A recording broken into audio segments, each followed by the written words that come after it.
I'm excited this morning because for a really long time I've been planning to do a series on the life and times of David, the king of Israel. And today we begin that. And this has been in the plans for some time, and the day is finally here. And I'm excited about it for a number of reasons, but partly because it's just part of the favorite portion of Scripture to me in all the Bible. And if you're wanting to follow along in your Bible today, the parts that we'll be looking at are in the first few chapters of the book of 1 Samuel. But let me give a little bit of an explanation for the series as a whole and the reason for doing it at this time. I've been telling people, and I hope that I'm wrong, I really hope that I'm wrong, but I've been telling people and believe that the latter part of this year of 2020 is going to be wilder than anything we've seen yet. And I know that's hard to imagine, but it very well could be the case. And whenever you live in turbulent and controversial and times that are of upheaval, it's helpful to look to other times that were also turbulent and see what lessons you can learn from it. Because you see, the Bible presents us a view of history that is both linear in one sense and cyclical in another. That's actually a debate that historians have as to which of those models best describes reality. And those who lean in the favor of a linear view say, well, you have a beginning and a middle and an end. And that certainly seems biblical, because we know that in the beginning God created the heavens and the earth. Time begins and history starts to unfold. There's a middle point, a climactic point in history. Clearly, that's the time in which Jesus came into the world, lived and died for our sins, and rose again and ascended back to heaven. And now we're in the resolution phase of the story, awaiting a grand conclusion. And so it makes sense that we would think of history as something that moves from point A to point B, and that we're somewhere along the journey. But there's also this idea that the Bible supports, that history is cyclical in nature, that the same kinds of things keep happening over and over again, but with a little bit of a different twist. And generally, each of those cycles of history advances God's purpose for the world as it moves along a linear path a little bit further. So when we look at history from a linear point of view, it gives us confidence, because even though in the moment it may be hard, we may be in a struggle, we may be going through a difficult period, we have confidence in the ultimate outcome. So we don't have to despair no matter how difficult it goes, because as they say, we know how the story ends, okay? Now, we don't know how our part in it is exactly going to play out, but we know ultimately who wins and why and how, and we want to participate in that, and we can be confident in it. But the fact that there's also a cyclical nature, or repeating or recurring patterns in the flow of history, gives us insight in how to understand what's going on in our time when we compare it with things that have taken place in the past. And the life and times of David, I think, give us a good comp, if you will, between where we are now and where they were then. And we might look at that and say, well, how can a story that's 3,000 years old be relevant to us today? And my encouragement would be, well, find out. Stick around and find out as we work our way through the books of 1 and 2 Samuel, which record the history of the life and times of David. In order to begin this, I want to get a little bit of a running start and take you back, in case you're not familiar with biblical history, that the children of Israel, these descendants of Abraham, the Jewish nation, were enslaved in Egypt. And God raised up a leader by the name of Moses, who led the people out of Egypt, and they received the Ten Commandments and the law of Moses in the wilderness. And then they came up to the promised land, the land of Canaan. And Moses was not the one to bring them in. His successor, Joshua, led the people of Israel into the land of Canaan, and they conquered and settled in the land. And when that happened, God, both through Moses and again through Joshua, told the people two promises.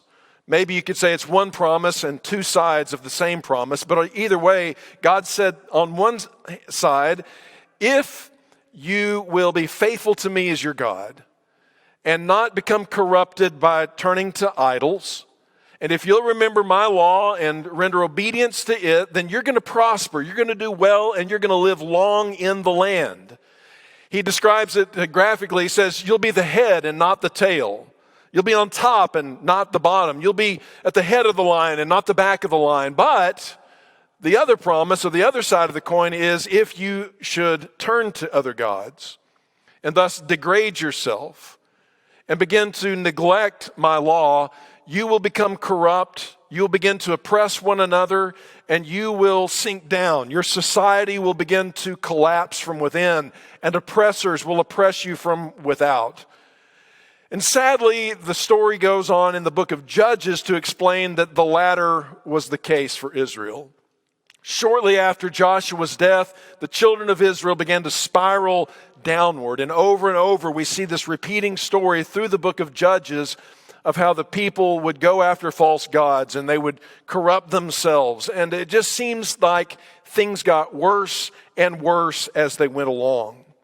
And yet when we come to the beginning of this story, the opening chapters of the book of 1 Samuel, we find that even in that corrupt situation, there was a center of worship in a place called Shiloh, where a priest by the name of Eli and his two sons, Hophni and Phinehas, served the Lord there, served before the Lord and offered sacrifice. It was the place where the Ark of the Covenant was being kept, and it was more or less the tabernacle in that period of time. But we also learned that even there, in this place where the light of the Lord's lamp was just barely burning, that there was corruption there even as well. In fact, the corruption is presented to us in the early chapters of this book in a couple of ways. In the sons of Eli was a pretty decent guy, but his two sons, Hophni and Phinehas, were just totally corrupt. Two things that it tells us that they did. Number one, when people would come with their offerings, their sacrifices to worship God, to approach God, and they would see them coming with this sacrifice, with this meat, and they would send their servants out and say, okay, we're going to take the best portions, the fat portions of your sacrifice, and we're going to give that to the priests. And the people would say, no, that's not right. It belongs to the Lord first, and the law says that the priests can sort of have the leftovers. You see, priests were like waiters in the house of God, and their job was to serve and, as it were, feed the Lord and to wait at his table and to give him, to serve him first. And then they were apportioned what was left over. But Hophni and Phinehas degraded the Lord and exalted themselves above him and said, no, we will take what's first and God can have the scraps. And then the second thing that they did is that there were women who served around the tabernacle, supposedly doing holy things, but Hophni and Phinehas decided that they were actually there for their benefit. And they lay with the women, it says, who came to serve around the tabernacle at Shiloh. And so they were morally corrupt, they were power hungry, they exalted themselves, they did not honor the Lord. And even though Eli, their father, tepidly tried to restrain them, he did so ineffectually. And as a consequence, God sent a prophet to Eli to tell him that the days of his house were numbered. And because God had not been honored, they would be brought down and he would replace them with someone else. And the words of the prophet that came to Eli were these. And again, this is our series, Slings and Songs. But he says to them, those who honor me, I will honor. And those who despise me shall be lightly esteemed. That's a really important phrase for the entirety of this book and for the entirety of life and for the parallel that we want to draw today and maybe throughout this series between then and now. Because this is what we call a pattern. This is what we call a principle that holds true no matter when you live or where you live. Those over time who honor God are going to be exalted. For righteousness exalts a nation, but sin is a reproach to any people. And because Eli and his sons did not honor God as they should, their time in positions of prominence and power were coming to an end. And God promised to raise up those who had humbled themselves and exalted the Lord. That's something to remember in a time like we're living in. Don't try to pick winners and losers and decide which side you want to be in by blowing in the wind, but decide what honors God and how can I humble myself, and that will be a guiding principle through troublesome times. But as we continue on, we see how it is that God brought this prophecy to pass. You see, the people of Israel had been oppressed by their enemies, the Philistines, because of their unfaithfulness. And Hophni and Phinehas, the two priest sons of Eli, decided that what they needed to do was take the Ark of the Covenant there at Shiloh and bring it with them and the army out to battle against the Philistines. They sort of thought of it as a talisman, a lucky charm, that somehow they had God in a box, and if they could just get God to the battlefront, then everything would go their way, regardless of whether they were living godly or righteous lives. It's making religion a pretense, a lucky charm, and again, trying to control God, to manipulate Him. It doesn't work that way. So as you can imagine, the battle didn't go well, and when it didn't go well, a messenger came back to Shiloh, where Eli was anxiously waiting, sitting on his seat of authority at the gates of the city, waiting to find out what had happened to the battle and what had gone on with the Ark of the Covenant there and about his two sons. And the messenger that comes back brought ill news. He said to Eli, Israel fled before the Philistines, and the army has suffered heavy losses. Also, your two sons, Hophni and Phinehas, are dead, and the ark of God has been captured. The very throne or footstool of God had been taken captive by the enemies of God, and now the Philistines held it themselves. And when it says that when Eli heard this, specifically the mention of the ark of God, Eli fell backwards off his chair by the side of the gate, and his neck was broken, and he died, for he was an old man, and he was heavy. And he had led Israel for 40 years. Now, there's a play on words in the Hebrew with the word heavy. It's the word kabod, and it means glory or weightiness.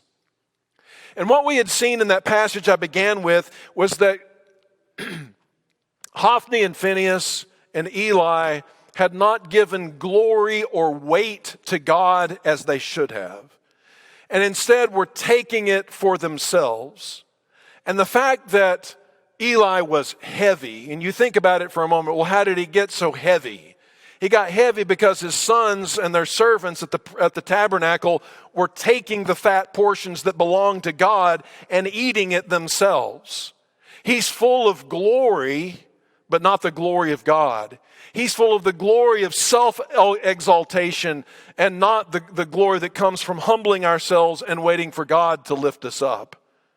And so this man and his sons are brought low who had exalted themselves above the Lord. And just when you think the situation really couldn't be much worse, Eli's daughter-in-law, the wife of Phinehas, was pregnant. And when she heard this terrible news, it triggered her labor, and she went into labor. And as she was having the child, she was dying. As so many women in times gone by and in many places in the world today still lose their life in the warfare of giving birth. And as she was dying, her midwives tried to comfort her by telling her, you rejoice or take heart, you're giving birth to a son. But she did not listen. Instead, she replied simply this: the boy's name will be Ichabod. And once more, that Hebrew word, you see it there, kabod, glory, but with the negating vowel I in front of it, meaning no glory, or the glory has departed. And that's what she said as her dying words: the glory has departed from Israel. Israel is dead. This is the low water mark, perhaps in the entire history of Israel. It had reached the bottom, it was dead, and without hope of rising again, except for the fact that there was a glimmer of light still shining, just barely so, in the house of Shiloh, in the house of the Lord there. Because there was a young man there by the name of Samuel. And it says in chapter 3 and verse 19 about him that as he grew up, the Lord was with him. He's there among Eli, Hophni, and Phinehas, but he's different. And as he grew up, the Lord was with him. And everything Samuel said proved to be reliable. And all Israel, from Dan in the north to Beersheba in the south, knew that Samuel was confirmed as a prophet of the Lord. And so the question is, in a time as dark as this, and under the influence of the corruption that he grew up in, how do you get a young man like that in a place like this? And the answer to that is his mother, Hannah. And you might say, well, I thought this was a series on the life and times of David. But here's how it goes. Without Samuel, who provides the link between the period of Judges and the period of Kings, there is no David. Samuel is the transitional figure between the period of Judges and the period of Kings, and he is, as it were, the midwife who brings life from the death of Israel, from the time of its lowest humiliation to its highest glory under David and Solomon, the king of Israel. He's the one that brings that about.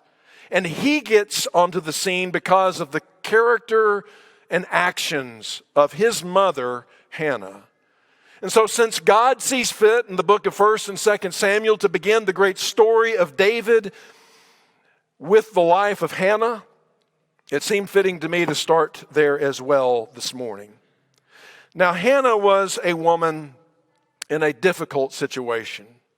She was living in dark times, and her own personal life was filled with difficulty and trial. She was trapped in a polygamous marriage, and her other wife, what do you call that? Her sister wife, her husband's other wife, was having children, and she was barren.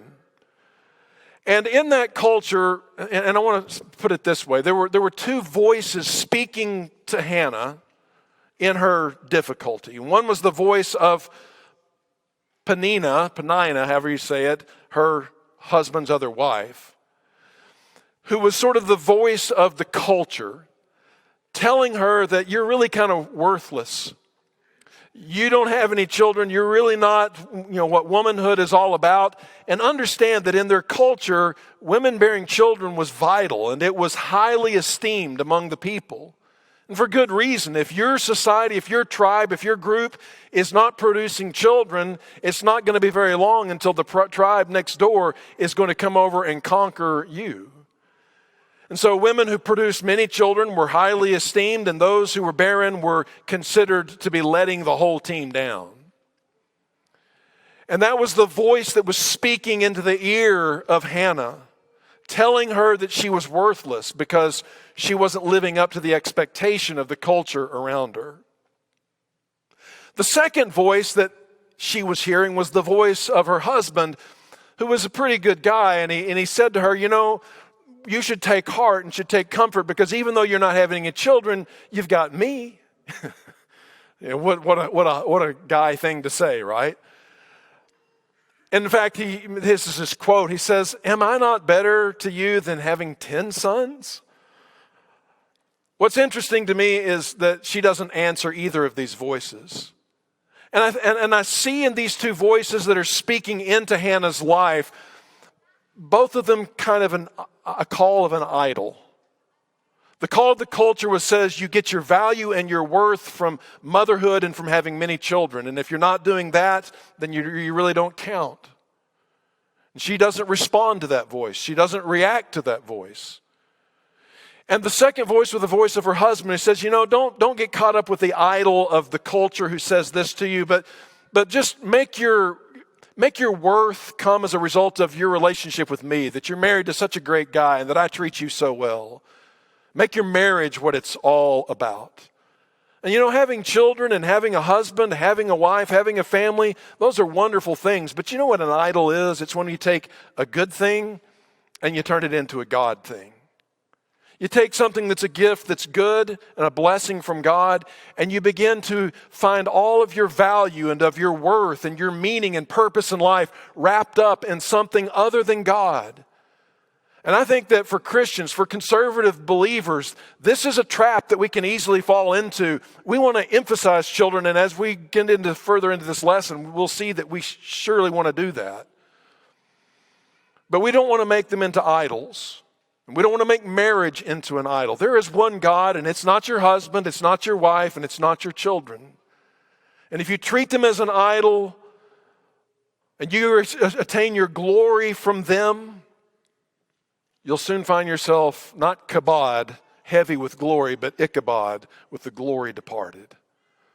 And so we want to do what Hannah does. She does an amazing thing with these voices speaking to her, trying to get her to find her worth in these different directions. It says that she stood up. 1 Samuel chapter 1, verse 9 and B. Now they're having a meal, and when they get through with the meal, she stands up, and you say, well, that's just telling us what she did. Of course, you get through eating, and what do? You stand up, and you walk away. But apparently in the Hebrew, the scholars or commentators say that there's much more to this phrase than that. It's not just describing her physical action. It's a metaphor. It's a statement that carries more significance than it does at first glance. In other words, we would say she took her stand, or she stood her ground, or she put her foot down would be the idea. And so what did she do? She resists the call of all of these voices, and she takes her stand, and here's what she does. She goes over to the tabernacle while she's there in Shiloh, there to worship, and in her deep anguish, her horrible circumstance, both personally and nationally, and she prayed to the Lord. She honored Him as God. He was the one who had the answer. And weeping bitterly, she made a vow, saying this, Lord Almighty, if you will look on your servant's misery and remember me, and not forget your servant, but give her a son, then I will give him to the Lord for all the days of his life, and no razor will ever be used on his head. Now, she's not just making this bargaining thing with God. God, I have to have a son. Give me a son. I want a son for all. And I think that we can know that because of what happens next. What do you want a son for? I want a son so that I can raise up a warrior to defend our community.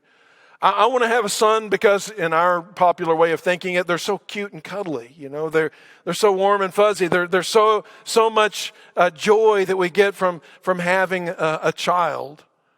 And I want to be able to, go watch him play his little league games and see him hit the home run and have his birthday parties and all these kinds of things that all the other moms are doing that you would kind of look to as the thing that would give you that sense of identity and purpose and meaning as a mother. But she says, no, I want you to give me a son. Why? So that I can give him back to you. In fact, she says, no razor will ever be on his head. What does that mean?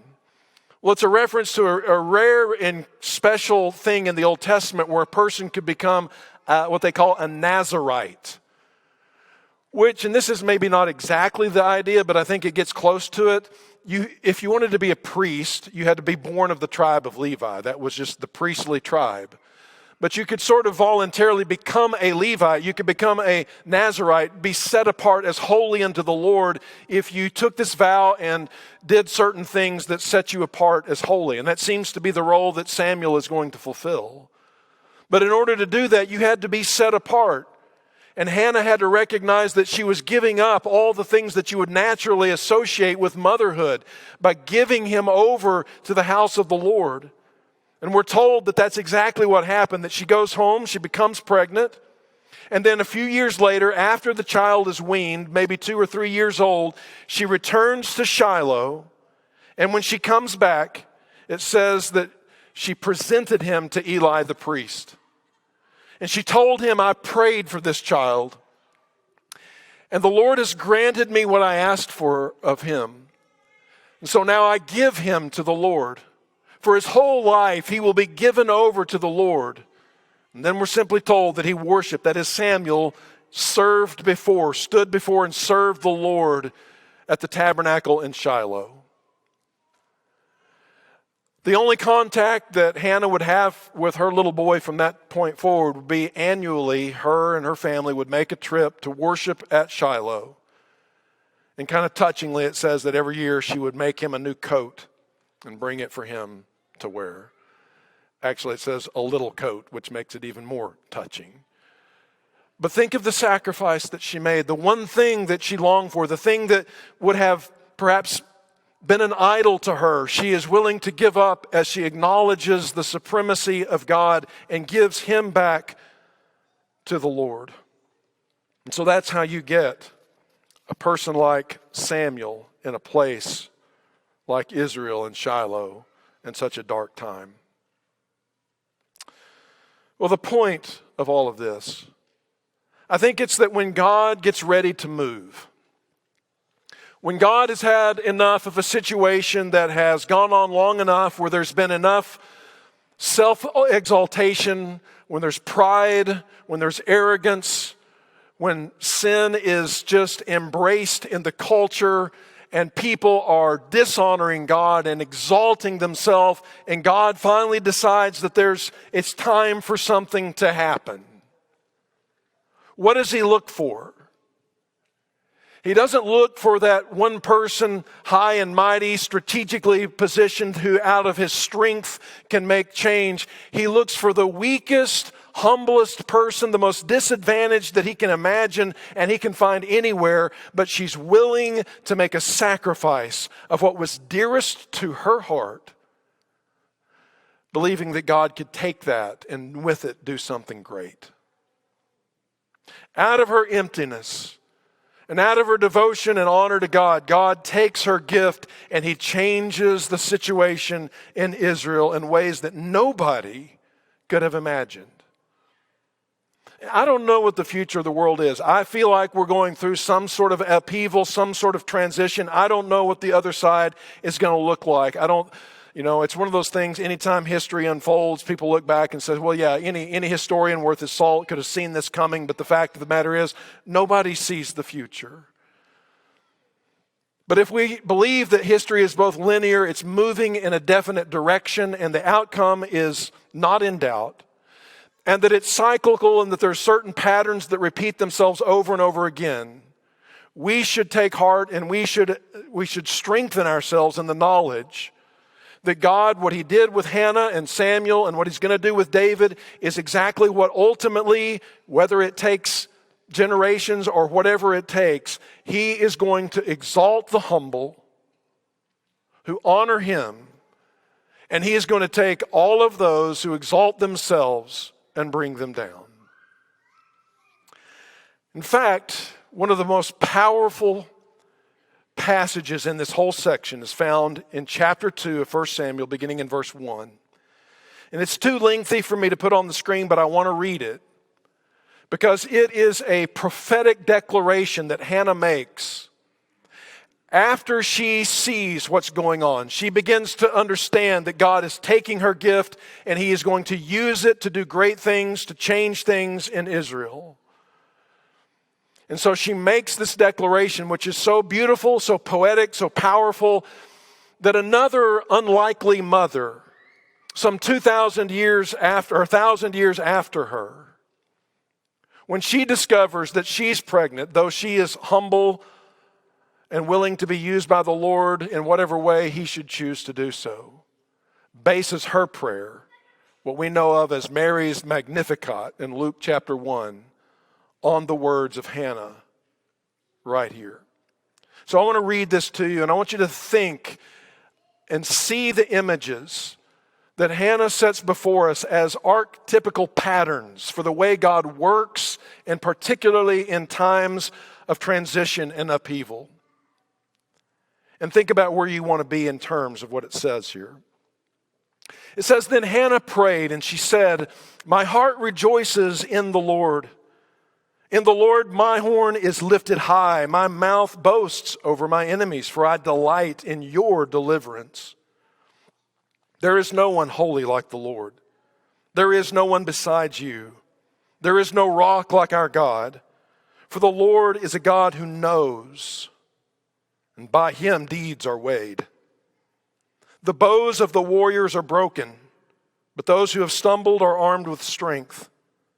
Those who are full hire themselves out for food, but those who are hungry no more. She who was barren has borne 7 children, but she who has many sons pines away. The Lord brings death and makes alive. He brings down to the grave and raises up. The Lord sends poverty and wealth. He humbles and he exalts. He raises the poor from the dust and lifts the needy from the ash heap. He sits them among princes and has them inherit the throne of honor. For the foundations of the earth are the Lord's, and on them he has set the world. He will guard the feet of his faithful servants, but the wicked will be silenced in the place of darkness. It is not by strength that one prevails. Those who oppose the Lord will be broken. The Most High will thunder from heaven. The Lord will judge the ends of the earth. He will give strength to his king and exalt the horn of his anointed. Now, what in part should be striking to us about that is that this is a period before there is a king in Israel. And yet somehow Hannah, by the Spirit of God, prophesies and sees the rising of the great king of Israel, David, the anointed of God. The Messiah would be the Hebrew word. But I think because of what we see Mary doing with this and making this prayer her own as she thinks about the child that she is going to bear, we see that Hannah saw far beyond David, and she saw David's greater son, the Lord Jesus Christ. And in him sees this principle epitomized. And so we should not be moved when we see wicked men, wicked women, wicked institutions having their way, doing what they want to do. We should trust that the Lord will do as he always does. Those who dishonor him and exalt themselves will be brought low, and those who humble themselves will be lifted up. Jesus came out of heaven's glory and descended into the world to be born of a virgin, to be born under humble circumstances, to go toe-to-toe with the evils of this world, to honor his Father supremely in every circumstance, and lay his life down as a sacrifice for those who were powerless to help themselves. And God has honored him by raising him up and giving him a name that is above every name. And one day every knee will bow, every tongue will confess that Jesus Christ is Lord, to the glory of God the Father. So the question comes to us, what do you do in tumultuous times? What do you do when it seems like there's nothing you can do? You're just an average, ordinary person living in a big, bad, ugly world. What can you do? Well, you can humble yourself. If you want God to use you, you need to humble yourself. Don't exalt yourself. Trust in the Lord to lift you up. And secondly, be willing to sacrifice what is most valuable to you for God to use it as he will. What is it that you value? What is it that gives you a sense of your identity? Where do you derive your esteem and worth? And is there a way that you can leverage that not for your own glory and promotion, but for the glory of God's name?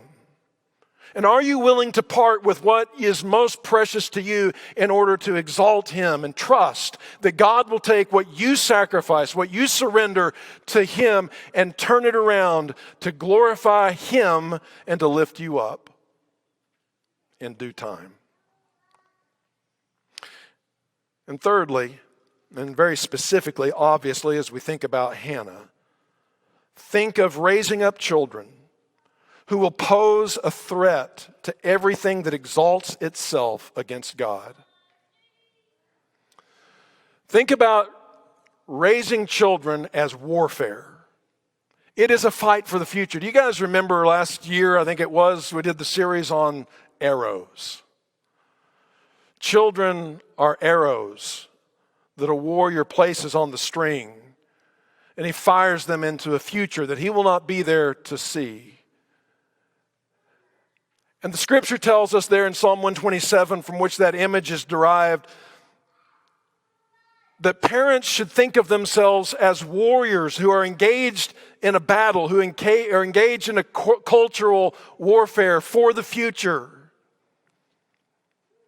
And Hannah was such a warrior woman, and she saw what was going on and wanted to do something about it, and she launched an arrow, a flaming dart into the heart of darkness.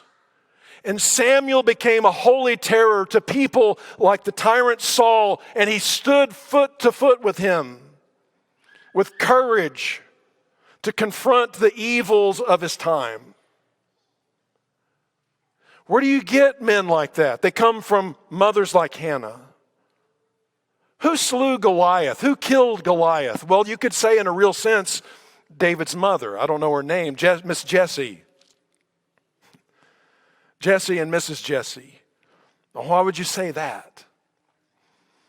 Well, because the way David got to the position where he was ready to face a giant was because he had already faced a lion and he had already faced a bear. And I can almost imagine in my mind the conversation when Mr. and Mrs. Jessie were talking about there's been a bear attacking the sheep and we got to do something about it. You know, the other boys are off at war. David's just a kind of a kid.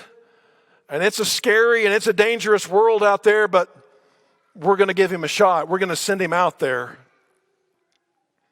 And David kills a lion and David kills a bear. And when he came time to kill Goliath, he was ready. Now, if Miss Jessie and Mr. Jessie had been helicopter parents, where the role of parenthood is supremely protect them from all harm, no matter what, he would have been safe. And Goliath would still be standing taunting the God of Israel and the armies of Israel. What do you want? A child who's dangerous or a child who's safe?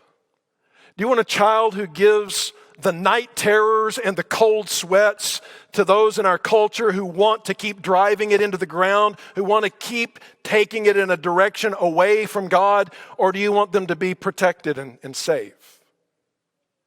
It's a choice we have to make. I told the earlier service, my parents, you know, it was a generation or two back and things were a little different, and I was the free-range kid. You know, Mom told us what time supper was, and, you know, we went out and who knows what. I got hit in the head a lot. You can tell probably. Had multiple concussions, and as a result, I've got a terrible memory and a bit addled most of the time, as you guys know. But there was something I gained in all of that as well. There's an independence and an adventurous spirit that comes from not being sheltered all of the time. And there's a tension there. I'm not saying push your kid out in the middle of Scottsville Road and hope for the best. But there is a tendency in our generation for us to go so far in the direction of safety and protection of our children that we run the risk of making them neutral, powerless, dependent. And that's not an arrow. That's one of those, it's an arrow. It's the kind of arrow that, you know, you lick the end of it and you stick it and it sticks on the window, you know, when you shoot it. That's not the arrows that we're needing to raise. We need warheads, broadheads, sharp, razor sharp arrows that are shot again into the evil of the world that like penetrates into the liver, and so they bleed out when the arrow hits its target. That's the idea, right? Because it's a battle for the future. And we want to humble ourselves. And we want to exalt God. We want to sacrifice to Him whatever we need to in order for Him to be exalted and for righteousness to reign in the land. And in doing so, we can make a way for the future to be better than the present. If you're not a Christian, we want this morning to do as we always do, offer you that invitation. We've not talked about how you become a Christian this morning, but we would be honored to do that. And if you are a Christian and you need the prayers of the church, then this is a time that we make available for you to let that request be known. But whoever you are or wherever you're listening, if you will, please take heart the lesson and take heart the books of 1st and 2nd Samuel, which we will be in now for several weeks, deep into the fall. Next week, Jarrett's going to present a lesson. Tonight, not on 1st and 2nd Samuel, but Ben will be speaking. Let's continue to get into the Word and let the Word get into us, to shape us, to change us, to become what God wants us to be.